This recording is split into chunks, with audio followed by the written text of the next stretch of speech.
So we want to see how you go from code to form, right?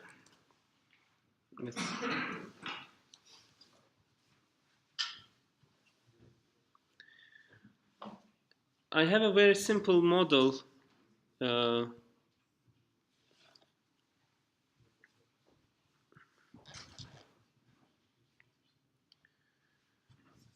let's get started with this model. So I'm going to try to go from a single cell to something that has a shape.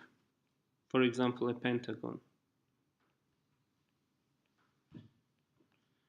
And of course, you could have a physicist would put all these balls and define some rule that would make a pentagon. But that's not how it happens in biology, right? So what happens is that you have this single cell that has some on and off states. So the cell has a state. Are you with me? According to this state, it expresses some genes. What expression means? What expression of genes means?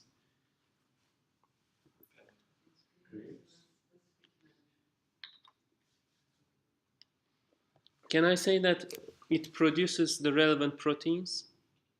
Yes? So if you were to measure the proteins that come out of this cell and the proteins that it keeps producing, you can guess something about its gene expression. Does it make sense to everyone?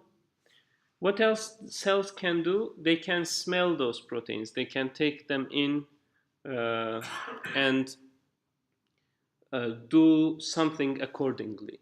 Okay? So when we start with a single cell, what should it do at first? It has to split, right? It has to decide that there is no one around, I'm alone, and I have to split. I have to make two of myself. Does it make sense to everyone? So please watch it very carefully. It's a little bit complicated, but so at the beginning of development, the single cell needs to reproduce. To achieve this, we define the following computational entity that approximates the total signal received by the cell number n from all other cells. So this is C1. So what will be C1 for this cell that is alone? It will be 0 because there's no other cell around. And if there was some cell, it would be like one term would come from 1 over R12 squared. The other term would, you should sum all this. Like, so let's say this is number 3, this is number 2, this is number 1. So 1 over R13 squared. So C1 will be 1 over R12 squared, 1 over R13 squared, etc. Do you have any questions so far? It's basically simulating the process of diffusion or something like that. So if you have a source, you would have less and less concentration if you move far away, right? Okay. As I mentioned, Rnm is the distance between the cell N and the cell M. Next, we define a parameter S1 that controls the reproduction action in the following way. So basically, this is not maybe true for actual cells, but I just imagined a cell that can do this. So let's say the cell has an S1 parameter, which if you do nothing to it, it will go to 0. Okay? And this equation makes sure that that happens. Okay? But if, and please watch this one carefully, if the signal it received from its friends, from its neighbors, is below some threshold. What does it mean if the signal received is below some threshold? It's like alone. It's like alone. It's like alone, or it has not. It's not in a crowded place. Yes, it depends on what I call T1, right? If it's low, if it's very low, okay. If it's very low, then we define crowded to be just few cells. If it's high, then even having lots of neighbors is not defined as being crowded. Okay? So if it's not crowded around, then this S1 gets a kick. So normally it would go to 0, but it realizes that there's no one around, so it gets a kick. It increases. Okay? And if it hits some value, and that value is 1 in our case, then it decides to divide, split, reproduce, or whatever you call it. Okay? Did you follow all these arguments? Do you have any questions so far? So, hence, S1 is a decaying quantity except when the signal received by a cell is below a certain threshold, in which case it is increased by some amount controlled by parameter A1. The moment S1 goes above 1, the cell starts to divide and the value of S1 is restored to 0 for the original and the new cell. So once it splits, both of them are considered to be new cell. Does it make sense to you? So when they split, how far away are they from? I will tell you how they split. Since our system starts with a single cell, it doesn't receive any signals, hence S1 rapidly increases, resulting in the first reproduction. Does it make sense? Okay. Of course, all this will make much more sense once you see the... Maybe I should also, in the genetic algorithm part, I showed the video later on, so you weren't motivated enough. So let's see the final product. Single cell starts, divides, and goes into this pentagonal structure and stays there. Then I will start again from a single cell. You can see that we have these fluctuations, and despite those fluctuations, it goes to this same geometry. Do you see? And it reaches that geometry through different routes. So my aim here is to show you that by a toy model, by playing with a toy model, you can learn a lot about development, like have at least a feeling about the development. So there will be apoptosis here. It will be cleanly, there will be clean death because that's too much. Do you understand my point? Are you motivated? I hope you are. So let's continue understanding this code. Let me first tell you about physical interaction between different cells. So this physical interaction is defined by this force, okay? And you can see that if it is below some value d, they repel each other, right? Just trust me with this. Do you trust me? Yes. Yeah, it will be negative. Yes, it will be negative and it will be repelling. If it's above d, then they will attract each other. Okay? And to achieve this splitting, we just start, let's say this is the cell and the next, and it decides to divide. So basically we just add a new cell very close to it. And it will repel, right? That's how they will get, you will see that as splitting. Does it make sense to everyone? Do you have any questions so far? So the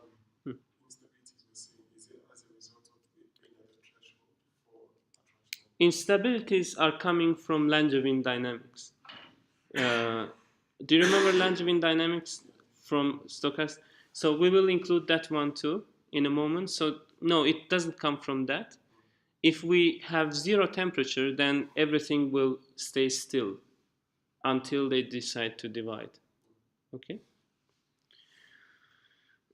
Okay, let's also talk about apoptosis, clean death, programmed death, is triggered if the parameter S2 goes over 1. So there are two parameters that are controlling splitting, reproduction, and death. How would you define this one? So remember, for reproduction, the C values that you have summed up had to be below some threshold, right? That's when you decide that, okay, I can reproduce, I can split. But here, this we look at C1 values above some threshold T2. If it's above it, then it's overcrowded, you have to kill yourself, right? So that's what happens with cancerous cells. Their genes somehow are mutated, and maybe this T2 parameter is now higher, which means that they simply don't get the signal of you have to die. They don't get it. Okay. And also, I think the other signal is the one that causes the splitting, because they split uncontrollably even when they don't. Exactly. So something goes wrong with these thresholds. Of course, in reality, so are we really going from code to form? No. We are oversimplifying code too much, maybe. And maybe that's, but even this one is so complicated. So if we went to, okay, what else do we need? Of course, Langevin dynamics. Why else to teach it, right? So we have this Langevin dynamics that will make cells jiggle, right? Which will correspond to this thing happening despite of being at a random bath, like at a random temperature. So this is also, you can see that, let's remind us what we are doing today. We are talking about the origins of order, right? So you can see that there is a Kaufman-like loop here that attracts the eventual shape to a certain place. It doesn't go anywhere else if you tune the parameters properly. Okay, do I have anything else? Okay. Let me show you the code. Do you have any questions so far?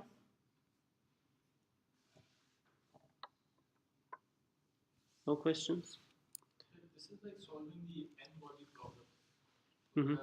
Every cell interacting with it needs to understand every other cell. Yes. Its position.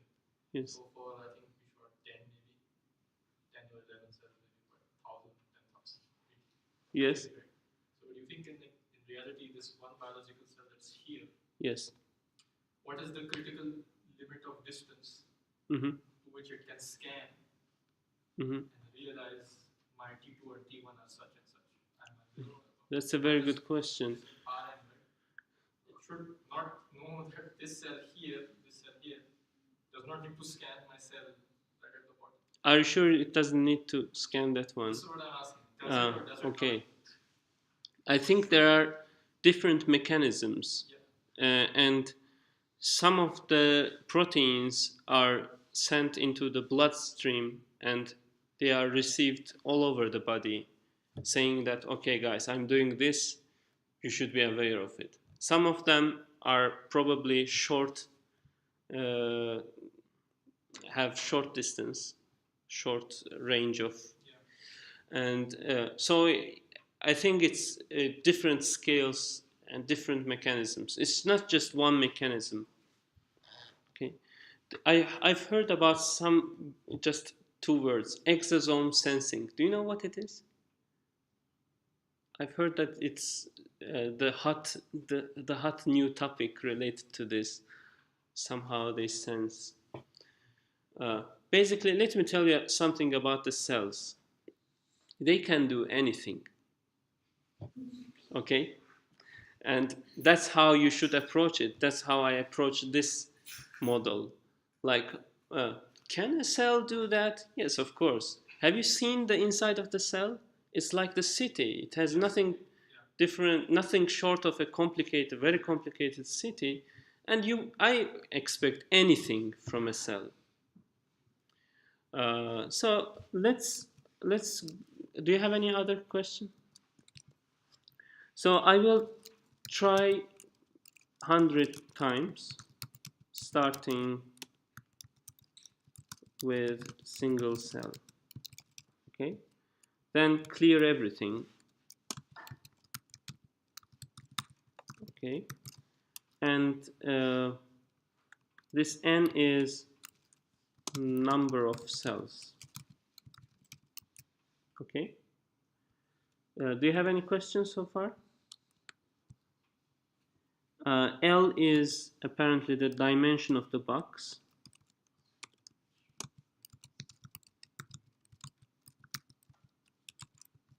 Are you following? Let's come back to nmax later on. And this is a number of time steps. This part has to do with Langevin dynamics parameters. So basically this is KBT. Whatever M is, whatever other stuff is. So let's see how we start. We start with random positions, right? And zero velocities. Then what this one corresponds to. So remember there was C1, S1 and S2. But this one has also C2. I will come to that in a moment, okay? So what can we call this stuff? States of the cells. Does it make sense? Okay. Then this is defining the distance between cells. And this one is not important. Okay. Here we define random forces for Langevin dynamics. Does it make sense? Do you see this square root 2 gamma kBt over dt? Yes, everyone? Good.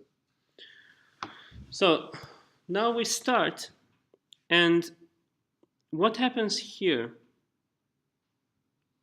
What this whole thing is doing? What happened when S was bigger than 1? S1 was bigger than 1? Reproduction, yes. So this is reproduction, right?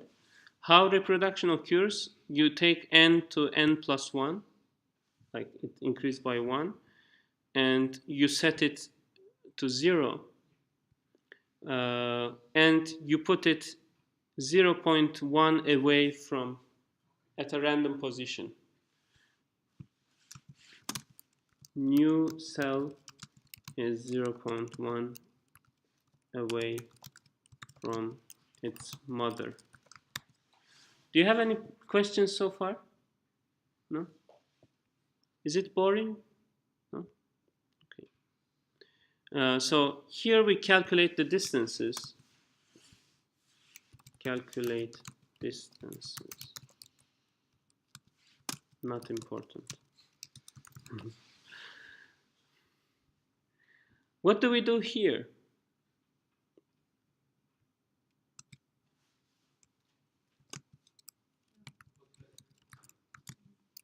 We are calculating C1 values. right? What do we do here?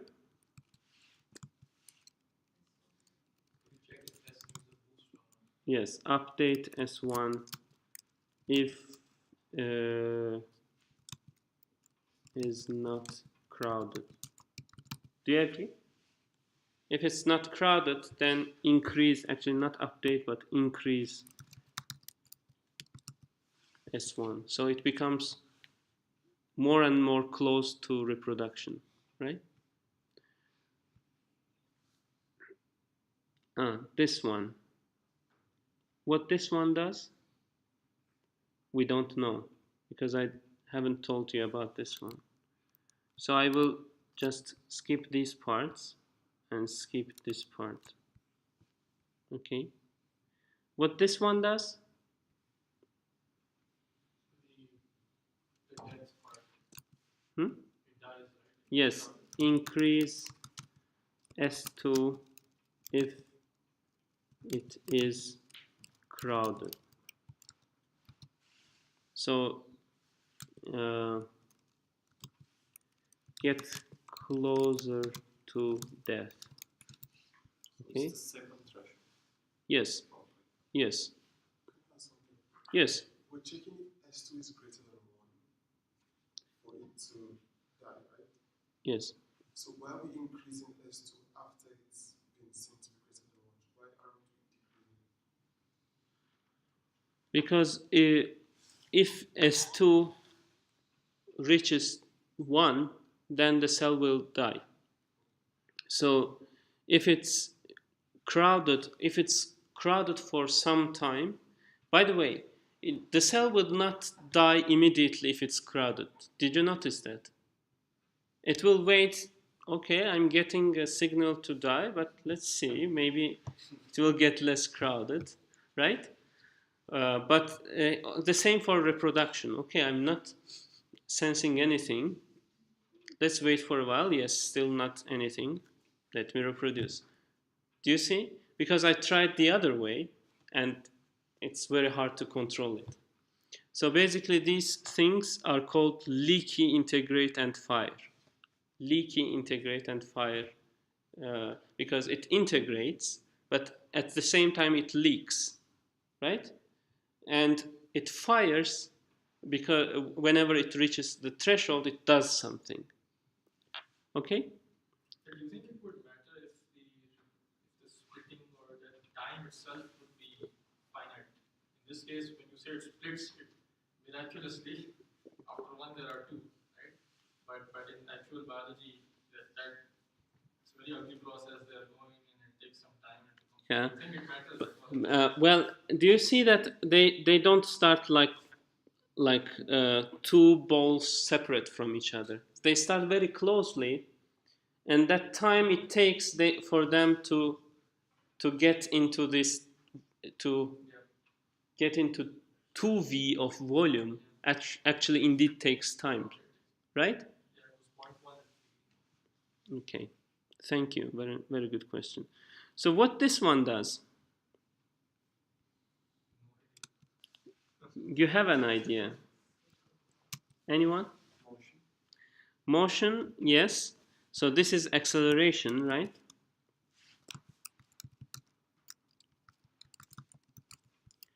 What this one does, this one, you should be familiar with this. Yes. Collision between cells. So basically, once they are separated, the cells will collide with each other if they would not invade each other's territory. Okay? Okay, what this one is doing, update velocities. According to what? So you have acceleration, right? By the way, this acceleration comes also from forces from other cells. Remember, they are interacting with each other. Again, you might say this doesn't happen in an actual cell, but again, cell can do anything. Okay. So gamma times v minus gamma times v, then this random force makes sure that they jiggle, right? Okay. What is this one doing?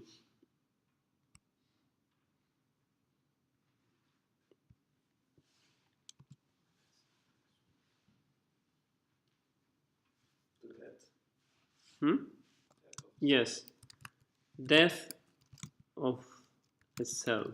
So if the cell reaches, if the S2 reaches above some threshold, which is 1, right? Then you basically shift every information related to cells.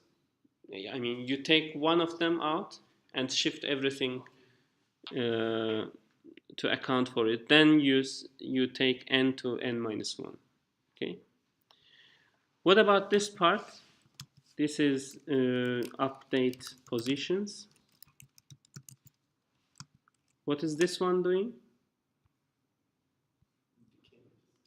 Decay S1 and S2. So if they are not increased, they will go to 0. And this one is plotting, right? Plot every 10 time 10 steps. Okay. So do you see that plotting is different? So if C1 is 1.5, what does it mean? Is it it is kind of crowded. Then it is blue. Okay. If it's less crowded, it's red. If it's even less crowded, it's green. If it's even less crowded, it's yellow. Okay. So with which color do we start at the beginning? Yellow. Okay, that's it. This is the code.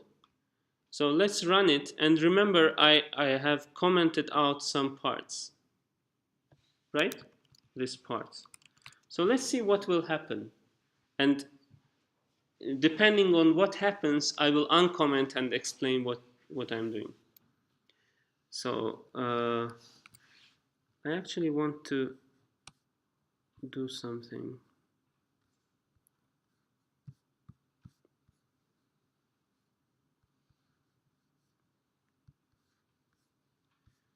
Just sorry. Can I do it?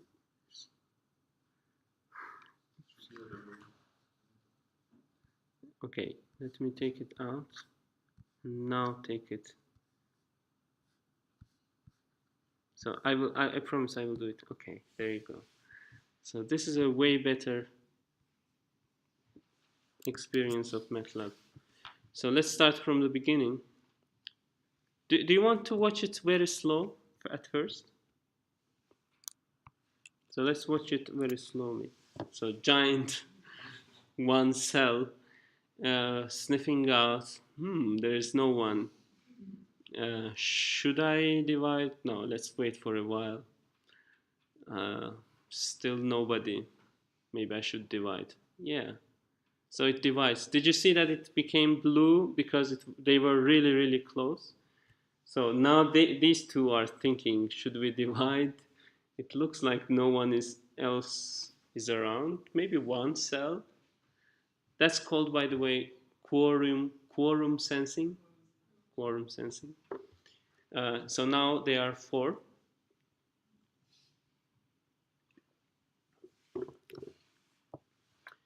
And 4 will be, probably it will be 8. And after this point, actually the fate depends. Sometimes you get 13 cells in the next run. Sometimes you get 14 cells. Sometimes all 6 of them divide. Sometimes they don't. But these ones don't divide. So how many do we have? Can you sum really quickly? 14?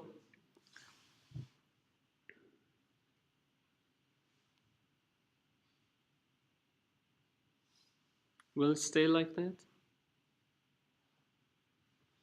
So some of these yellow ones, okay, this one, was getting less signal. So it decided to divide. And that's it. This is your structure. It will remain like that forever. And even if you cut this into half, it will actually regenerate.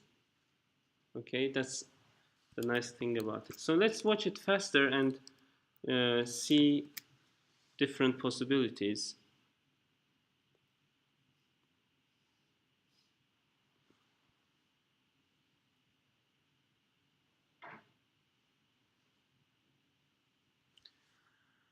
So you see that it goes to the same thing over and over again.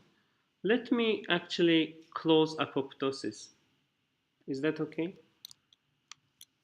So then I will make cancer. Just watch it. Sometimes they are lucky, they don't get cancer. But sometimes they are not. Let me show you. Do you see the cancer here? It will not go away because there's no apoptosis. And I want to see something else, but it rarely happens. So I have a backup, don't worry. Okay, let me use my backup. So sometimes this happens somewhere here.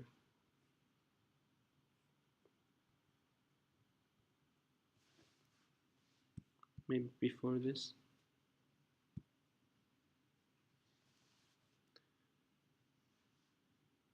Sometimes this happens. So it's a totally different animal, right? And we don't like that. We want one code to correspond one shape, right? How can we deal with this structure? What would be your solution?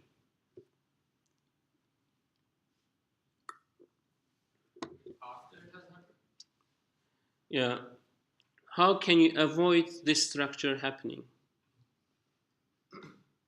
Do you understand my question? Is it boring or? Avoid it happening from the get-go, or you can get rid of it? Yeah. So like, can the system distort itself if it reaches here? Can you add some? Yes, tell me. Not always, but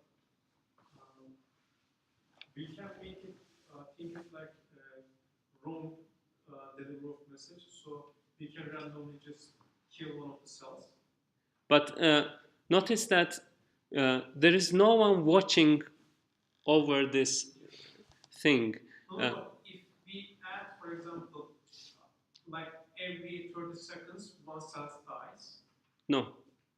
Okay, that might solve it, but then the thing that appears at the end will keep losing cells and bringing them back. Maybe that's why apoptosis is important, so that you should have some turnover of the cells, right? So that you make sure that you don't go to wrong places. That's a good idea. Do you have any other ideas? So my idea was the following. So you have yellow cells, right? And you can see that if you compare this one with the pentagon, the yellow cells actually have different environment over here and over there. Here, in this structure, the yellow cells, some of them are neighbors. So we can add another signaling, which would say the following. So, which I commented out. If you are yellow and I am yellow, then let's increase some parameter C2. Let's sum some parameter C2 between all yellow cells. As I mentioned, cells can do everything. Then, if that sum is above some threshold, so we add it again to some S2, which makes it more and more possible for death. So one of these cells will kill themselves. Actually, let me show you what happens. So I have this analysis of all this over here. So these are different cases, and you can see that you always start with one cell becomes 2, 2 becomes 4, and 4 becomes 8. But after this point, as I mentioned, it's either 13 or 14. And if it's 14, then it ends up being like this. Okay? So now, if you add this next thing, this is what happens. So when you happen to have 14 cells, they make this structure that we don't want. But thanks to this other messaging that we have included now in the code, these cells will kill themselves, and the system will try to find the minimum again, or the ultimate shape, and then it will reach to this one again. Do you see? So, and this is the regeneration. If you, for example, if you suddenly kill the already formed cells, then they will quickly, through cascade of reproduction, quickly recover its own shape. Okay? Do you have any questions? Yes. What gives this penta shape?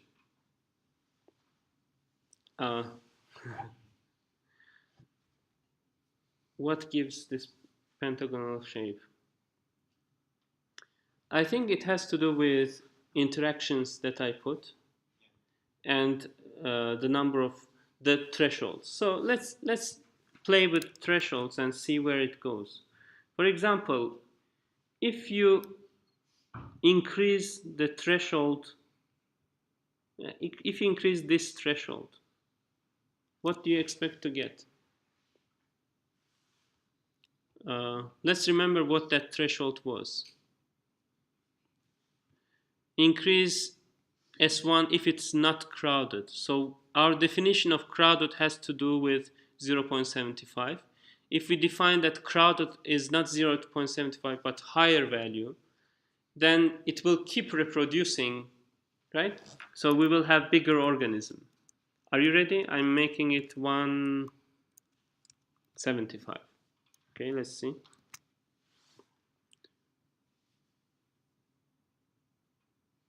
So it's something like this. But okay, now I can explain you what Nmax is. It's the maximum number of cells, because I give this random numbers from beforehand. I'm just guessing that there will not be more than 50 cells, and this one surpassed that. So let's make it 125. So of course, the more cells you have, the more controls you need to give the same shape over and over again. Do you understand the point? Like, it will not go to the same shape every time. So you need different kinds of controls, and eventually you need to get rid of all these thresholds and everything. You need to come up with a universal automaton that would take a stripe of information and produce a form. That's the dream, right? Well, and let me restate why I bothered you with this toy model. Okay, I think although it's very toy model, we have learned a lot about how single cells become some shape through these feedback mechanisms, right? And talking to each other, thresholds, leaky integrators, and everything. Okay, and it has to do a lot with biology. Thank you all very much. Let's stop here.